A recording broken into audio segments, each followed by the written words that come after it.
السلام عليكم ورحمة الله وبركاته، ازيكم حبايبي؟ عاملين ايه؟ يا رب تكونوا كلكم بخير. انا جايه لكم النهارده بوصفة اقتصادية جميلة جدا.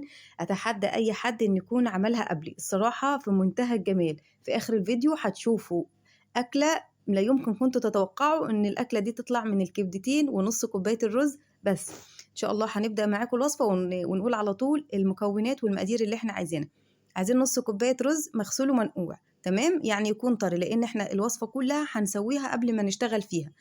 بمعنى هتشوفوا دلوقتي واحنا شغالين الكبد بتاعتنا او الكبد الفراخ هنمسكها نقطعها بعد ما نغسلها كذا مره ونطلع الدم المجمد فيها.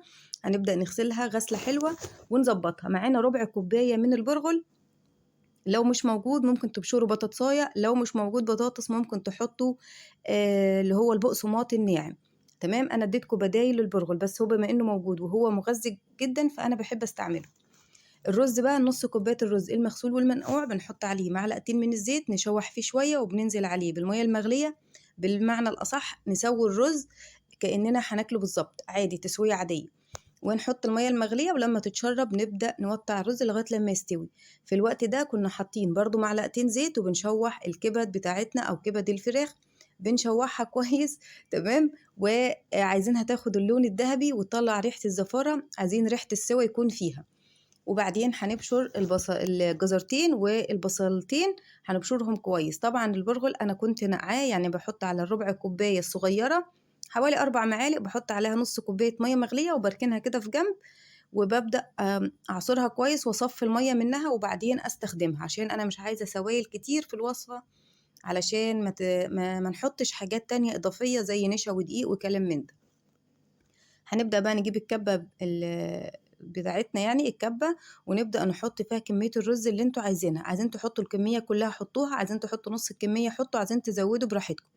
المهم ان احنا هنحط الرز المستوي، وبعدين هنعصر البصل كويس وهنحط طبعا عليه البرغل بعد برضو لما صفينا البرغل كويس. هنحط برضو البصل بعد ما نصفي المية منه، علشان زي ما قلت لكم انا عايزة الوصفة ما نستخدمش فيها حاجات تانية كتيرة. وهننزل بقى بالكبدة اللي هي كبدة الفراخ المتشوحة كويس، مفيش أي بهارات أنا حطيتها ولا ملح حطيته على الرز، ولا بهارات ولا ملح حطيتها على الكبدة أصلا وأنا بسويها. البهارات كلها هحطها قدامكم في الخطوة اللي جاية. جيت طبعا أفرم بالكبة الصغيرة دي، لقيتها صراحة ما اشتغلتش معايا خالص، يعني حسيت إن هي بدأت تتحرق. فالمهم إن أنا جبت الكبة الكبيرة علشان أحط بقى كل الخلطة اللي أنا عملتها تاني. حطيت طبعا المكونات تاني في الكبة، ورجعت حطيت 4 فصوص من الثوم، وحطيت نص باكو مرق الدجاج. لو مش موجود حطوا بهارات الفراخ، انا حاطه بهارات اللحمه، انا بحب بهارات اللحمه جدا، بحس بهارات الفراخ نفاذه اكتر من بهارات اللحمه. بحط فلفل اسمر، بحط شويه كزبره ناشفه، بحط شويه بابريكا. المهم حطوا البهارات اللي انتوا حابينها. وبنبدأ بقى نخلط كده المكونات دي كويس. عادي لو اتخلطت نص خلطة يعني، او اتفرمت نص فرمة، مفيش مشكلة. هي كده كده برضو لسه هتدخل في مراحل تانية، فمش هتظهر خالص ان هي ناعمة او خشنة، عادي مفيش مشكلة. هنبدأ بقى نفضيها كده في طبق حلو وننزل كل الكمية بتاعتنا او الكمية اللي معانا. بننزل بقى بالبصل المبشور. البصل ممكن تبشروه انعم من كده، بس المهم ان هو لازم يكون مبشور، ما ينفعش يكون متقطع على الايد ولا صغير. ممكن تحطوا قرن فلفل حامي لو انتوا حابين في المرحلة دي، لو مش حابين خلاص. بنعجن بقى كويس كويس ونجيب شوية زيت صغيرين كده في طبق او شوية مية، برضو ما فيش مشكلة. انا معايا نقطة من الزيت بس. وببدأ اعملها كده كور صغيرة بحجم المهم ان هي كور صغيره كده عامله زي يعني، مش قادره اقول لكم يعني، المهم ان هي زي ما هي قدامكم كده، انا عايزه اوصف لكم بالظبط علشان مش عايزينها تكون كبيره قوي الحجم الكبير. فهنعملها بالشكل اللي قدامكم. ونبدا بقى نجيب شويه بقسماط وشويه او ممكن نشا او ممكن دقيق براحتكم. ونبدا بقى نغلف كده بالظبط الكور اللي احنا عملناها، وعلشان نبدأ نحمرها في الزيت. تمام، ممكن تحطوا معلقتين لو لقيتوها طرية وانتوا بتعجنوا، ممكن تحطوا معلقتين من الدقيق او النشا كمان عشان يربطها احسن كمان. تمام، عشان ما تفكش معانا. فوانتوا بتعجنوها حطوا معلقتين يا دقيق يا نشا عشان يربطها. ده قبل ما نحطها في البقسماط. بعد ما حطيناها في البقسماط او الفيجيتار، بما الفيجيتار السايب اللي عند العطار جيبوه، ما تجيبوش التاني علشان مقاطعة، فخلينا في الفيجيتار السايب. هنبدأ نحمر الكفتة بتاعتنا او كفتة الفراخ زي ما انتوا شايفين كده بالشكل دوت. مش هتظهر نهائي ان هي كبدة فراخ نهائي. هتاكلوها مش هتحسّوا بيها، هتحسّوا إن أنتم بتاكلوا حاجة كده عاملة زي الغريبة بتدوب في البُق، جميلة جدًا يا جماعة في منتهى الجمال. بعد ما حمّرناها كويس ادّيناها اللون الدهبي طبعًا، لإن زي ما قُلت لكم كل الخلطة دي أصلًا مستوية أساسًا يعني، فإحنا بس مجرّد بندّيها تشويحة برضه علشان الريحة بتاعتها تكون حلوة. معانا طاجن أو صينية أو حلة، اللي أنتم حابين تعملوا فيه اعملوا. الطاجن أنا عملت فيه علشان يعني إيه، يبقى طاجن تمام. المهم هنحط بقى بصلاية فيه كويسة كده صغيرة، لإن طبعًا إحنا حاطين بصلتين كبار في الكفتة، فمش عايزين بصل كتير، هي بصلاية كده صغيرة عشان غالي كمان، وهنجيب حوالي 3 فصوص توم ندقهم كويس ونحطهم مع البصل لمّا البصل يبدأ يتشوح.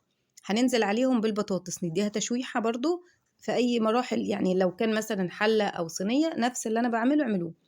ومعلقتين أو 3 من الصلصة كبار، أنا الصلصة دي متسبكة فما بتاخدش وقت معايا، ومعايا نُص معلقة صغيرة من هريسة الشطة اللي أنا كنت عملت الفيديو بتاعها معاكم، لو ما فيش حطّوا فلفل أخضر زي ما أنا حطيت، عادي يعني ما فيش مشكلة من أي حاجة تقِل عندكم أو تزيد ما فيش مشكلة، شوية فلفل أسمر، ممكن برضه نُص باكو مرقة دجاج لو أنتم حابين، وبنكون حاطين مَيّة بتغلي على العين التانية، وبننزل بقى بالكفتة بس نخلّي بالنا بالراحة جدًا، جدًا وإحنا بنقلّب، لإن الكفتة دي هشة جدًا يا جماعة، وتحسّوا إن هي طرية كده عاملة زي الغريبة زي ما أنا قُلت في أول الفيديو بالراحة عشان ما تتهريش منكم. هنبدأ ننزل بقى بالمَيّة المغلية وما نحرّكش فيها كتير، يا دوب تقليبة خفيفة من الجنب ده ومن الجنب ده، وبعدين نسويها حوالي 10 دقايق على عين البوتاجاز، 10 بالضبط، هي أخدت مني 10 دقايق والبطاطس كانت استوت نُص سِوَى. لقيت الملح ناقص حطيت شوية ملح. هنبدأ بقى ندخّلها فين بعد ما استوت نُص سِوَى، هندخّلها تحت شواية الفرن، مش هنولّع من تحت، تحت الشواية بس هتاخد اللون الدهبي الحلو الجميل اللي قدّامكم دوّة. أنا مش قادرة أوصف لكم الطاجن ده عجبهم قد إيه في البيت، والله العظيم، والله العظيم أنا مش قادرة أوصف لكم، صراحة أتحدى أي حد يكون برضه عمل الفكرة بتاعتي دي، أتمنى من الله لو الفكرة وصلت لكم زي ما أنا باشرحها تعملوا له لايك كتير وشير كتير، وطبعًا اللي أول مرة يشوف القناة يشترك في القناة، أنا متأكدة القناة هتعجبكم بإذن الله. هنبدأ بقى نقطّع كده بُصّوا حاجة بتدوب كده في البُق، بس بالراحة وأنتم برضه بتقلّبوا فيها في الأواخر علشان زي ما قُلت لكم كل حاجة مستوية فيها وهي هشة جدًا كده جميلة يعني. البطاطس مستوية، الرز طبعًا كان باقي معايا شوية رز، بدأنا نغرفهم قدّامكم كده. المهم إن أنا باورّيكم شكل الكفتة وشكل البطاطس وشكل الطاجن الجميل دوّة، اللي كان طعمه مميز وريحته مميزة.